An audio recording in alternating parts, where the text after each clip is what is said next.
Hospital ভিজিটে গিয়েছিলেন এবং সেখানে গিয়ে বলেছেন নো ট্রিটমেন্ট নো রিলিজ, অর্থাৎ কোনো চিকিৎসা দেবেন না এবং কাউকে এখান থেকে রিলিজ করবেন না যাতে বাইরে যেতে না পারে। রাজাকার তাজুল যেভাবে ব্যাখ্যা দিল এতে আর চুপ থাকতে পারলাম না। সাধারণ জনগণ রে 6 রে 9 আর 9 রে 6 দিয়া যেভাবে বোঝানোর চেষ্টা করতেছে, এরা আসলে জনগণ রে কিভাবে একমাত্র আল্লাহ পাকেই জানে আর এরাই জানে। কি বললো যে শেখ হাসিনা বলছে নো ট্রিটমেন্ট নো রিলিজ, এটার অর্থ ব্যাখ্যা করে কি বললো যে তোমরা এদের চিকিৎসাও দিবা না আর রিলিজও দিবা না।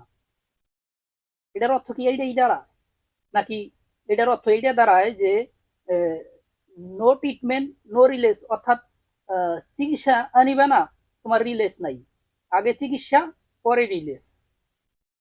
বড় বড় অফিস আদালতে যদি ঢোকা ধরে একটা সাইনবোর্ড থাকে যে নো আইডি নো এন্ট্রি। অর্থ কি দাঁড়ায় যে তুমি আইডি নাই, তুমি ভিতরে প্রবেশ করতে পারবা না, আগে আইডি দেখাও তারপরে ভিতরে প্রবেশ করো। ওইটার অর্থ যদি ব্যাখ্যা করে যদি এরকম বলে কেউ একজন যে আইডিও নিব না আর ভিতরেও ঢুকতে দিব না, রাজাকার তাজুল তো এরকমই বুঝাইলো। তাদের চিকিৎসাও নিবে না এবং রিলিজও দিবে না, এই কথা বলার জন্য কি তার হাসপাতালে যাওয়া লাগে? সে তো বাসায় সেই বলে দিতে পারে, তাইলে হাসপাতালে গেল কি জন্য?